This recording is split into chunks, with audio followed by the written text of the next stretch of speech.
You can take a hooker off the street, but you cannot take the street out of the hooker. I would like to pawn all these clothes for crack money. What it is, guys? It's BlastphamousHD. How much flirting is too much flirting? Quagmire probably couldn't tell you. That man will bone anything that moves. Some things that don't. Today we're here to check out a video called Times Quagmire's Flirting Went Far Too Far. Let's do this. These are 10 times Quagmire's flirting went too far. At number 10, we begin with an episode that shows just how irresponsible a father Quagmire would be if he had a baby. The episode Quagmire's Baby begins with Quagmire cleaning his basement as he prepares for the garage sales. Quagmire seems to have some decent stuff down there, as the Griffins willingly patronize their neighbor. Hey, Quagmire, I think I might want to buy this ham radio off you. Here, Peter, that'll be $50. $50? All right, fine, I'll buy it. Man, this is a bigger ripoff than Shrunky Dinks. Where's Shrunky Dinks? Quagmire's deal turns out to be an even bigger ripoff than Peter thought, because for 7 weeks the radio wouldn't get any decent reception, except for a station where a British guy reads the news from strange places. Today, in Kazakhstan, a peaceful demonstration turned to bloodshed as members of the Tuzili tribe flooded Kenpao Square in remembrance of the 3rd anniversary of the Holmesburg massacre. Well, whatever that means. Chris then tells Peter what he saw in an old movie. According to the movie, you can use empty radio static to talk to dead people. This new revelation sends Peter off on a mission to find and talk to ghosts, until he connects with what he thinks is an actual ghost. Hello, ghosts. Come in, ghosts. Hello? Who's this? This is Ronald Reagan. Ronald Reagan? The guy that used to bang that 70-pound witch? Ronald Reagan, former president of the United States. I think I might need that radio, so I can have a chat with Benjamin Franklin about some dollar bills. Peter becomes so attached to talking to the ghost of Ronald Reagan that he takes the radio to the drunken clam to introduce him to his buddies. The ghost of Reagan is going to be the new 4th guy in our group. Wonder what happened to Cleveland? Eventually, Quagmire figures out that the ghost guy is a fraud. Wait a second. Peter, that's not Ronald Reagan, that's Rich Little. You're Rich Little! Since the voice on the radio isn't Reagan's ghost, Peter shows up at Quagmire's doorstep seeking a refund. Whoa. Slow down there, partner. All sales are final. In the little not-too-friendly bargain that ensues, we then learn of a baby on Quagmire's doorstep. Well, I'm clearly not the only one who was dissatisfied with his purchase. Whoever bought that baby from you obviously didn't want it. Well, Peter, babies are not like old radios. You don't just buy one at a garage sale. Anyway, Quagmire suddenly has a baby, must be from one of his many escapades. Quagmire is, however, smart enough not to accept just any baby that turns up on his doorstep, but a DNA test shows that the baby is actually his. Glenn, this is your child. Next time, wear a condom, jerk. But being able to make a baby doesn't mean you are ready for one. Well, what am I supposed to do? I don't want a baby. Look, somebody's got to take this kid off my hands. I can't be a father. You already are, dummy. Lois is, however, kind enough to give Glenn a starter pack for being a father. Now, I brought you a basket of things to get you started. There's baby clothes, some toys, and some books. Now, if you have any questions, we're right across the street. That should get him started just right. Still, Quagmire goes on to show just how out of place he is. Not really sure what I'm supposed to do with you. There's some frozen steaks in the freezer. Bathroom's down the hall to the right. If you ever come home and there's a tie on the door, it means I'm frogging someone, so give me at least a couple hours. You smoke? Someone should probably call Child Protective Services. Lois is bent on helping Quagmire out, so she returns with even more baby stuff. We also get to learn some secret details about Chris. But after he was born, they had to rearrange most of my organs. Oh yeah, he dragged half of Lois right out with him. I always knew Chris was a handful, just didn't know he was this massive. Moving on, having a baby doesn't automatically make you responsible, at least not in Quagmire's case, because he is still in his old habit of sleeping with anything in skirts. Hello, Candy. Hi, Glenn. Come on in. Gotta admit, Glenn's kinda smooth. So, how long you been in beauty school? 2 months. Well, tonight we're doing facials. Oh jeez, I guess at this point, I need to apologize. Should have warned you from the start that this video might not exactly be suitable for everyone. Thought you already knew that though. Unfortunately for Quagmire, this baby interrupts his moment. He is forced to go take care of the baby, and on his return, it's game over. Damn kids kept me up every night for 2 weeks. Now where were we? Giggity, giggity. Yeah, I meant game over. So Glenn wakes up to a message informing him of his missed opportunity, and ever the selfish bachelor, he only thinks of himself. That's it. That kid is out of here. Quagmire takes his baby to Peter, hoping to convince him to adopt the baby, but Peter has a better suggestion. Now, this is just a suggestion, just throwing it out there. Have you considered abortion? Peter, I think it's too late for that. Peter always finds a way to showcase just how clueless he is. Yeah, but you can't really abort a live baby. Oh boy, they have got you. Glenn, give her back to God. Since Peter isn't keen on adopting his baby, Quagmire takes her to the adoption center. Now, free from the responsibility of being a single dad, Quagmire heads off to the titty bar to celebrate. At the bar, he suddenly realizes that maybe he shouldn't have given his baby away. I think I might have made a terrible mistake. I abandoned my daughter. Why did I give away my only daughter? Maybe because you are a selfish person who only thinks of himself. So, Quagmire tracks his daughter down to her new home, where he realizes that maybe she's better off without him. He's not gonna go through with it. It's a nice family and the kid'll be better off here. Clearly, Quagmire isn't cut out to be a father. Accompanied by Peter and Joe, Quagmire goes to the mall to pick out a new computer. But hours later, he calls Peter because he is having some trouble with his new computer. Hey, Peter, I need some help with my computer. I can't find my photos. Did you look under photos? What is that? It's a folder called photos. Yeah, I don't have that. I just have 40 folders all called new folder. Well, that's because it's a new computer. Usually, Peter is the dummy, but never write off anyone, especially Quagmire. Having crashed his new computer, Quagmire returns to the mall where we learn about his latest hobby. Haven't been stumped yet. I've had that happen to me too. It ended very badly and I did not get the girl's number. Okay, I see what your problem is. I tried to buy a sweater online, and I think I got a virus. That's totally believable. Quagmire then finds out that he and the attendant have a thing in common. Personally, I'd recommend college Latinas. I mean, I want to see Latinas, but I also want them to Speak speak English, Yes, exactly. And in true Quagmire fashion, he just wants to get in between her legs. But first, they begin with a dinner date before they... Well, let's skip that part for later. Quagmire wakes up the next morning to discover that his newest catch is some kind of freak. You roofied me? Are you mad? No. I'm in love. Well, I guess drugs unite people, and Quagmire's finally found a woman that's as wild as he is. Sonia, honey, stay right here. I just have to go to the bathroom. Nah, you Wait, got to roll Glenn? out. Take this wine glass. We can use it later. She might even be naughtier. Like a teenage boy who's found love for the first time, Quagmire runs to Peter and Joe to tell them all the wonderful tales of Sonia. Peter tries to warn Quagmire to slow things down a little, but Glenn is so smitten by Sonia, he isn't ready to take any advice. Instead, he and Sonia take kinkiness to a whole new level, having sex in his high school basketball court and every place possible. But soon enough, Quagmire starts to realize that maybe Sonia is a bit too kinky for him. I want you to have sex with your father. What? Yep, and No. I'm gonna watch. Are you crazy?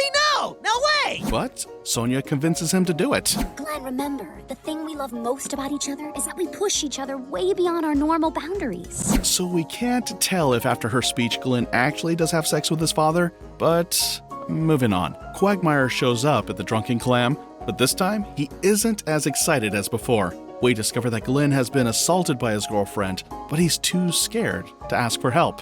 One thing is sure, Quagmire's gotten himself more than he bargained for. Next, we see Sonia track down Glenn to humiliate him in front of the clam. Well, but certainly some word has got to mean no. This is one of your fantasies, right? Public humiliation? It's sexy, isn't it? Sonia, stop, please! Come on, you love it. Look who's begging now. Sonia then tosses him inside the trunk and kidnaps him. A few days later, Glenn's dad, or is it his mom, shows up at Peter's place looking for Glenn. Quagmire's missing, and Peter didn't even notice it. Such a good neighbor. I've already checked Glenn's house and there's no sign he's even been there.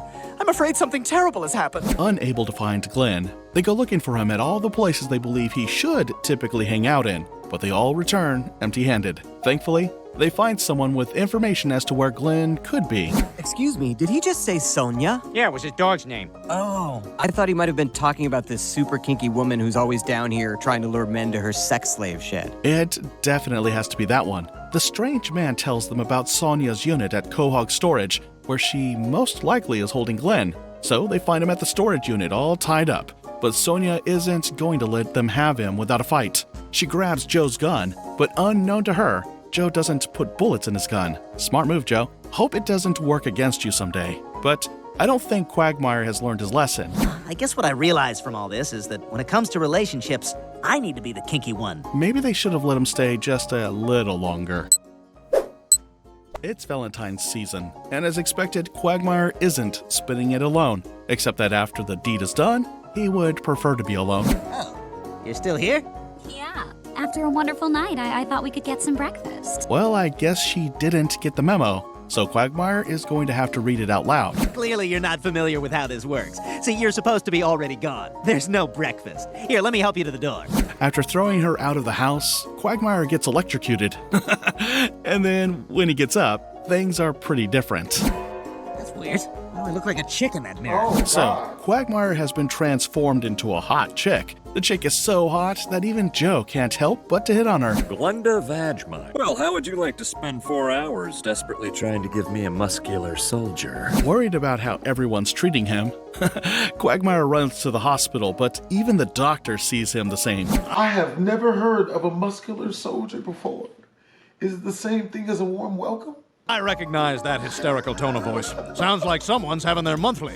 All right, sweetie, let me just spit on my hand and we'll get started. But Glenn isn't one to be taken advantage of. Even when he looks like a broad, he prefers to be the one in charge. Well, he probably learned a little lesson from his encounter with Sonia. In the hospital, it finally dawns on Quagmire that there is nothing wrong with his mirror. Everyone actually sees him as a woman. This is the universe giving me what I deserve for being such a pig all the time. He then makes a vow. From now on, I'm gonna do things differently. But we all know Quagmire isn't going to change anytime soon.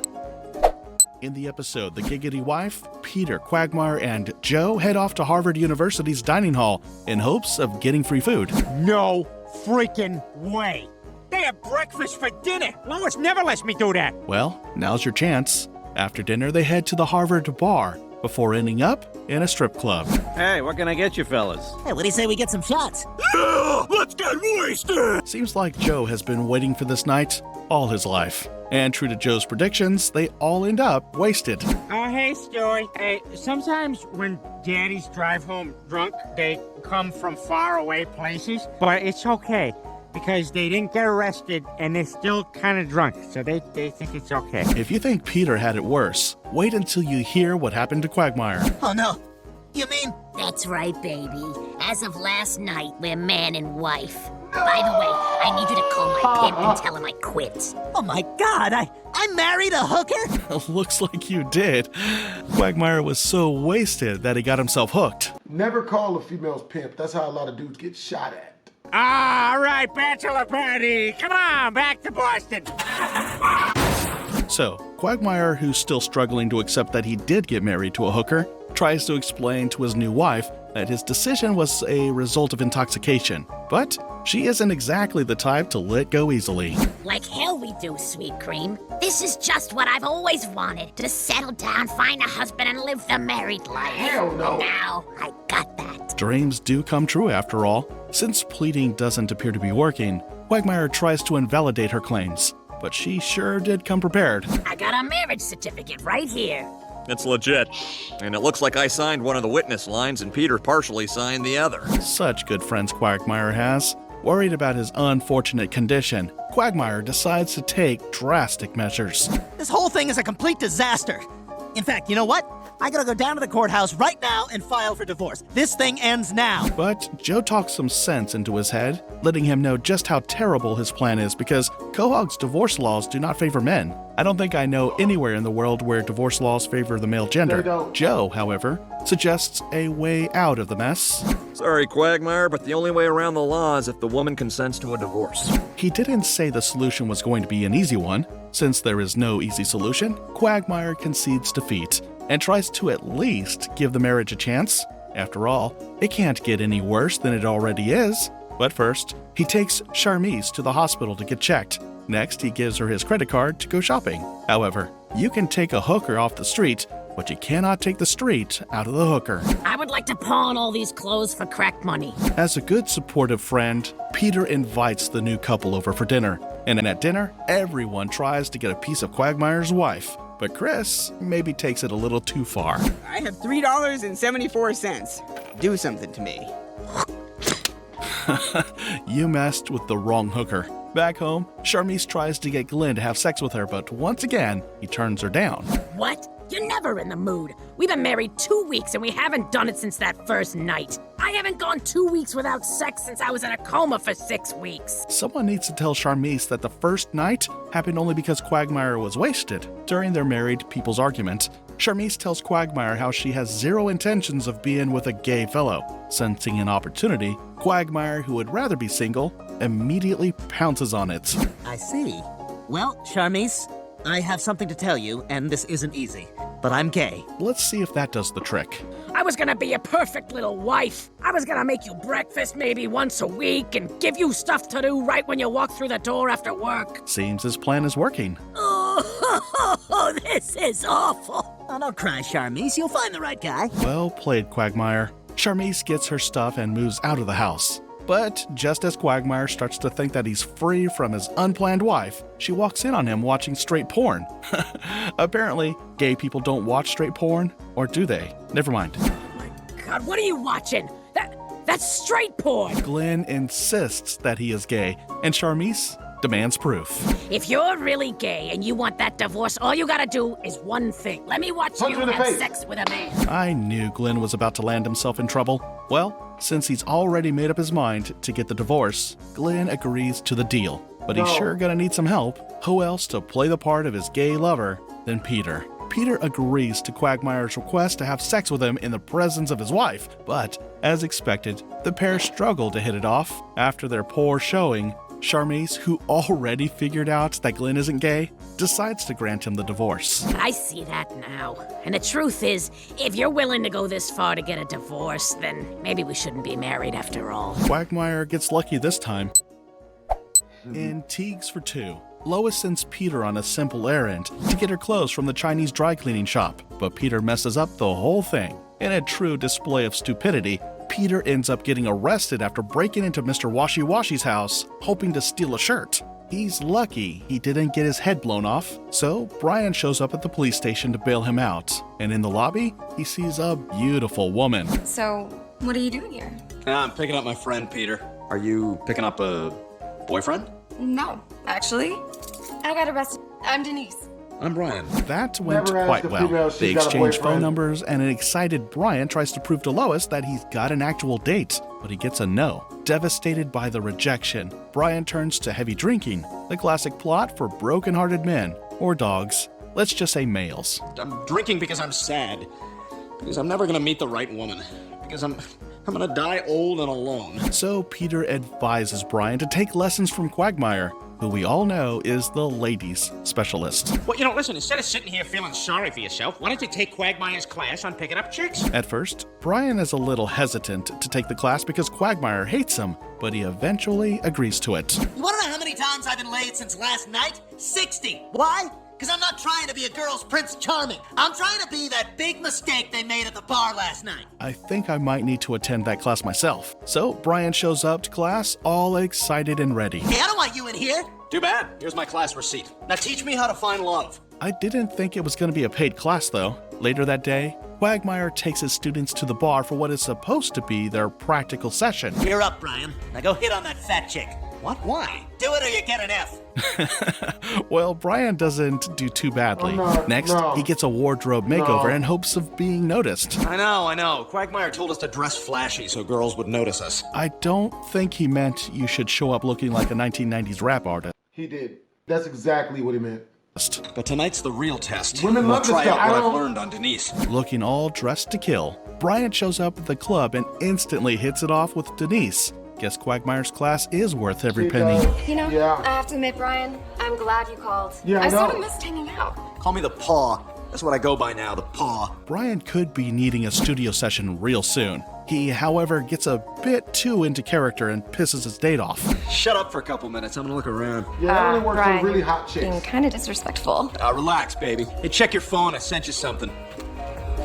Oh my god, is that... Any woman would be traumatized Do by not that. send a woman Fed a up with picture of your Brian's junk. rude Don't do attitude, that. Denise walks out on him. It's obvious you're just another typical jerk. Denise, wait! Following his disastrous date, all thanks to Quagmire's teachings, Brian shows up in class really mad at his teacher. You're a son of a bitch!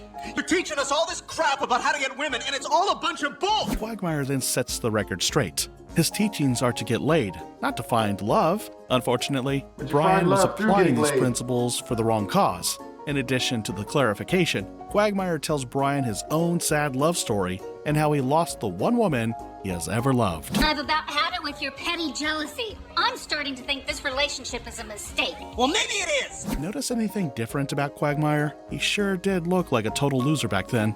Meanwhile, Glenn gets a surprise visit from his one true love, Cheryl. But it's not exactly the kind of visit he would have expected. That's because he finds out that Brian's now her new boyfriend, and this is his way of getting back at Quagmire, who he blames for his misfortunes with Denise. Hey, Cheryl! Get your fat ass over here before I dump you! He's so bossy, I love it. As expected, Quagmire is so mad at Brian for the somewhat unnecessary show-off. But what he does next is kinda low for a man of his standard. You dirty bastard! I always knew you were low, but you're nothing more than a backstabbing junkyard cur! Someone's visibly pained. Since it's now a game of being petty, Quagmire shows up to interrupt Brian's date with his own surprise. No. He arrives on the scene with his new girlfriend, who also happens to be Brian's ex, Yes. Jillian. With the atmosphere already charged up, their egos get the best of them, and they end up getting into a needless brawl. Hey, if you guys are so close, maybe Jillian should know that you teach a class in picking up women. And Cheryl should know that you took that class. Never knew Brian's got such a bad mouth. With both of them acting like irresponsible boys, their dates walk out on them. Eventually, Brian and Quagmire reconcile, but it's a bit too late as they both lose their girlfriends. Well, hey, listen, Cheryl actually drove me, and I spent all my cash in the restaurant, even though you said you'd pay. So, would you mind giving me a lift home, buddy? Well, maybe reconcile was the wrong choice of word? So Peter wins a new maid, Joan, from a TV game show. He introduces Joan to his friends, and Quagmire instantly falls in love. Well, this time he wasn't just trying to get laid. He actually thought he loved the girl. Everybody, this is Joan. Hi. Hello. Not the type to waste any time, Quagmire immediately asks Joan out on a date. Hey there. It's nice to pleasure your acquaintance.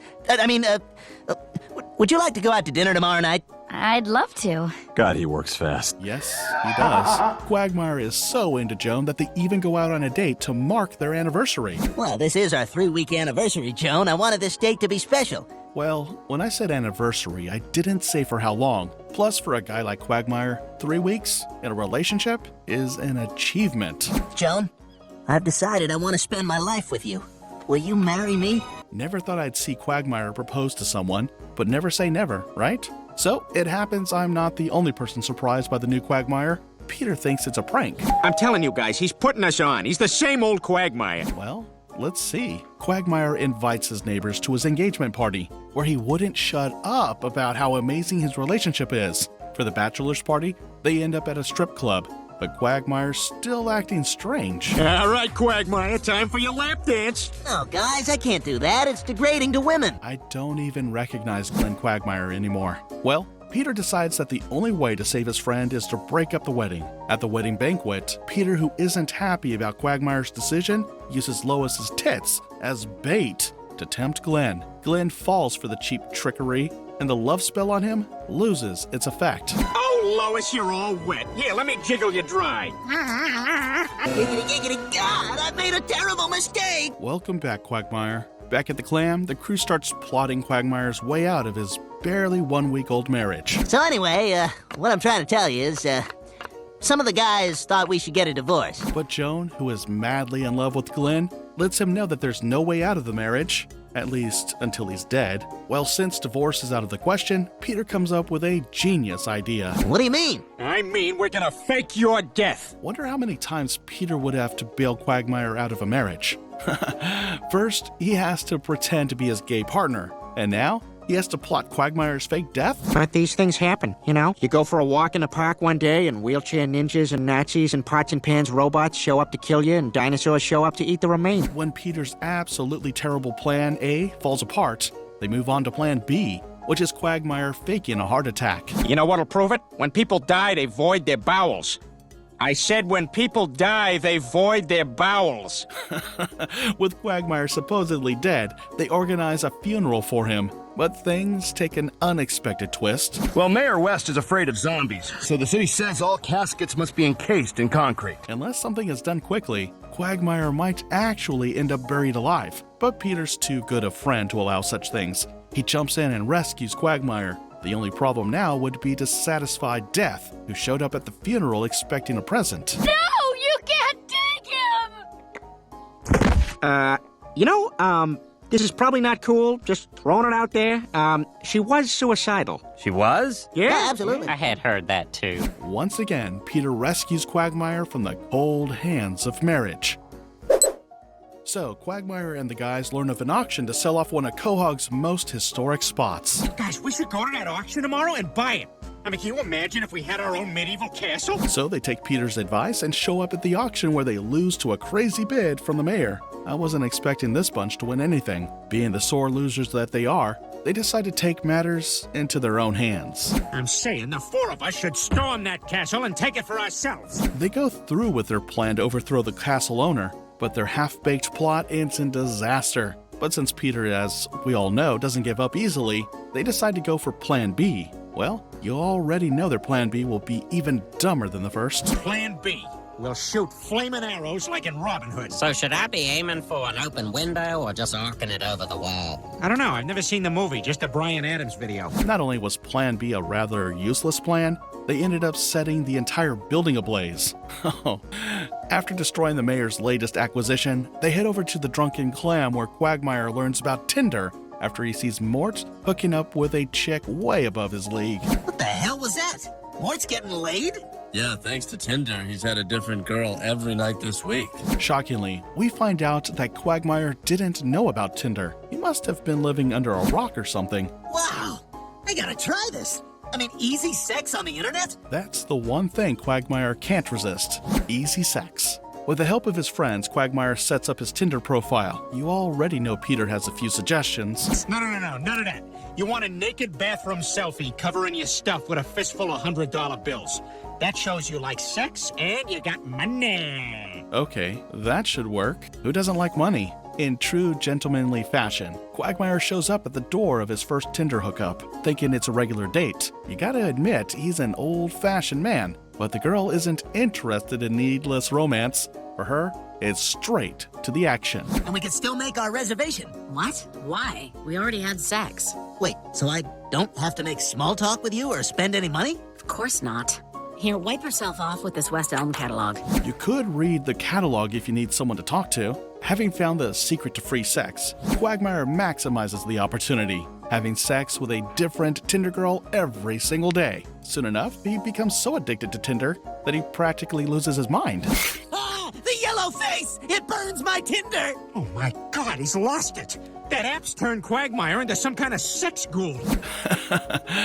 Had no idea a sex addiction could turn a man into a psycho. To save Quagmire, Joe proposes they throw his phone away, and they actually do. But Quagmire is so far gone, he ends up swiping his microwave, thinking it's his phone. Swipe, swipe, swipe. Come on, I'm not getting any matches. 'Cause that's your microwave, dummy. Peter and the rest of the gang try to convince Quagmire to quit Tinder. They even make a not-so-terrible song about how Tinder makes you gross. But Quagmire's mind is made up. He wants his Tinder, and Tinder he shall have. You guys can just forget it. I'm not quitting Tinder. Eventually, they hire a prostitute so Quagmire can have sex with a real woman, not one he found through swiping on Tinder.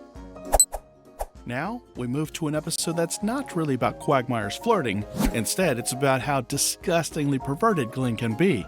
And Blind Ambition. The boys go bowling and Lois, who comes to cheer them up, decides to use the bathroom when Quagmire does something absolutely unbelievable. Would you just sit down and go to the bathroom already?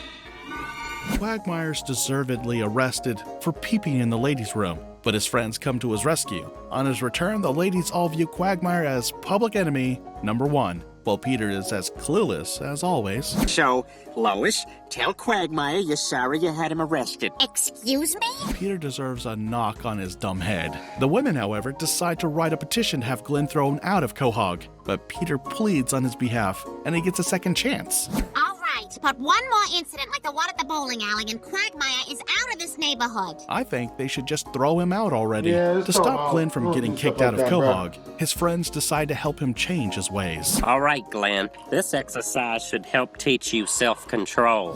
That looks dangerous, though. Convinced that Quagmire is ready to once again be out in public, they take him to the mall. Okay, Quagmire, time to take off your training wheels.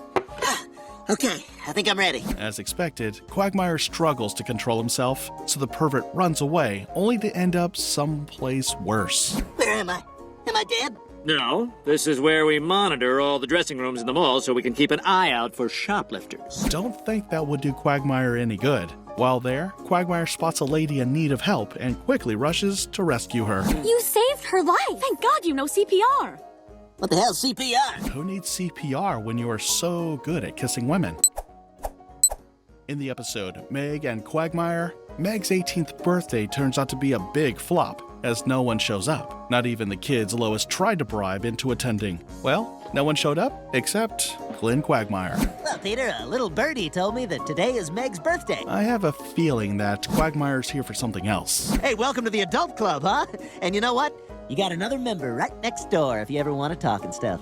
Happy birthday. Hey, where's that pinky going, huh? Where's he going? What's he doing? Get back here. You already lost There it. you go. Well, No, that Quagmire was is pretty just clean. being his usual shameless self. Peter finally has enough of Quagmire's presence and sends him home before things get out of hand. I'll tell you something, if he touches my daughter, I'm gonna be kicking butts and taking names. That's more like it, Peter. Acting like a father figure. But Quagmire is really Kicking interested in names having and Meg, taking so ass. he steps it up by texting That's how her we do later in the that night. streets. If you know Glenn, he's working towards something, and Meg is pretty easy to get by the way.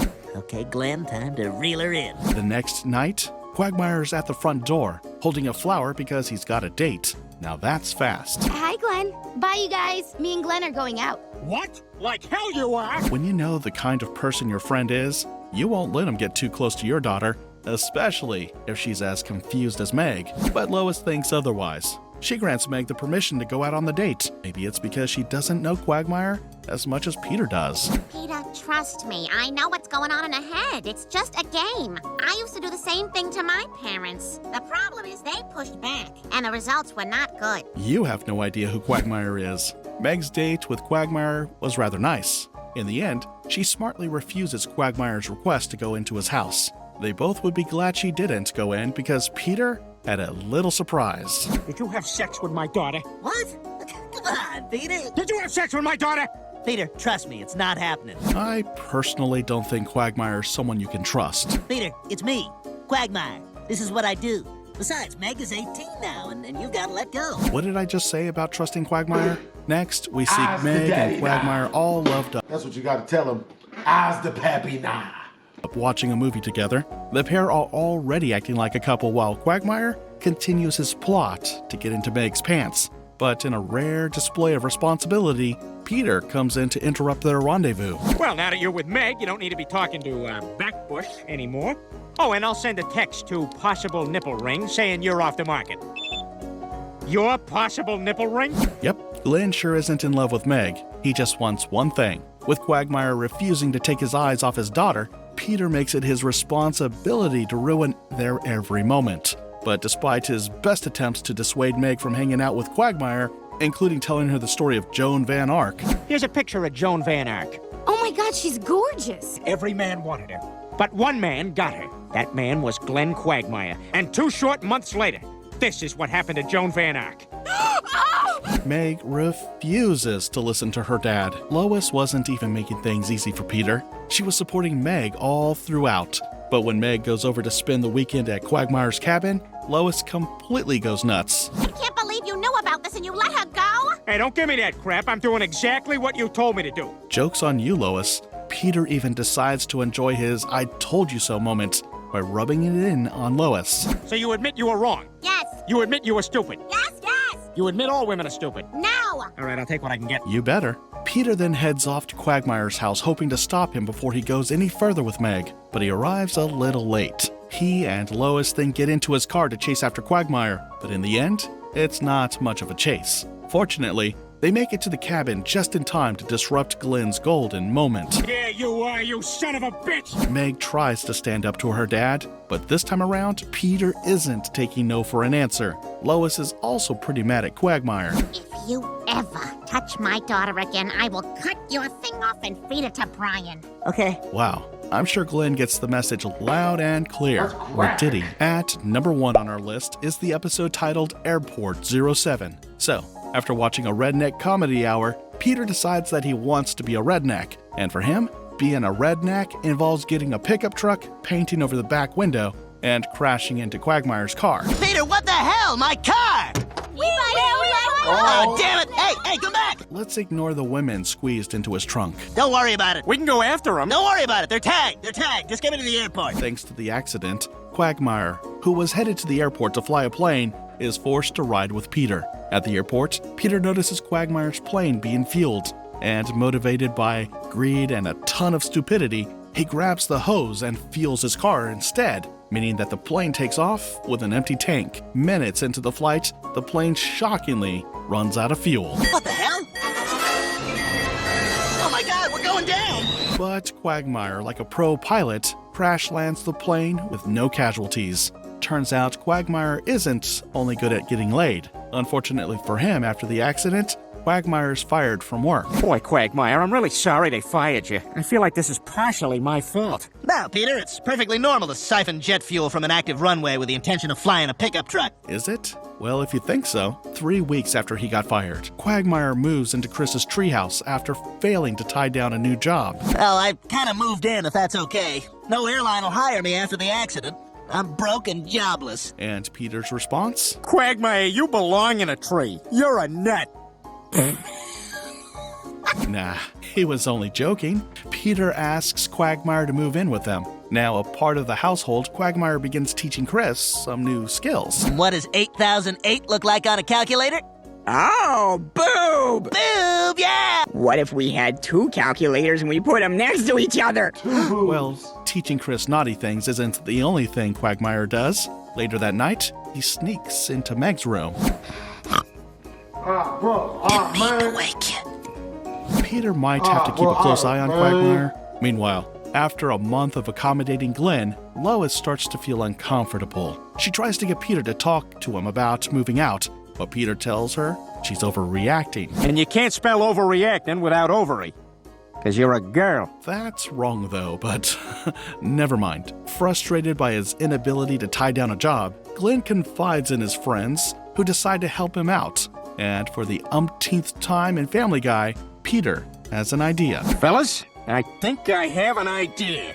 Let's hope it's not one of those useless ideas. So, Peter's plan? Quagmire will pose as an airline passenger on the 6 o'clock flight to New York. Quagmire is forced to step in and land the plane safely, making him a hero. Okay, guys, let's go over the plan one more time. I don't know what you think, but that doesn't sound like a plan this lazy bunch can pull off. As I predicted, Quagmire messes up the entire plan. The clown was so busy shagging an airport attendant at the airport, he missed the flight. 209. That flight left half an hour ago. Oh my god! Oh my god! That plane's going down! My friends are on that plane!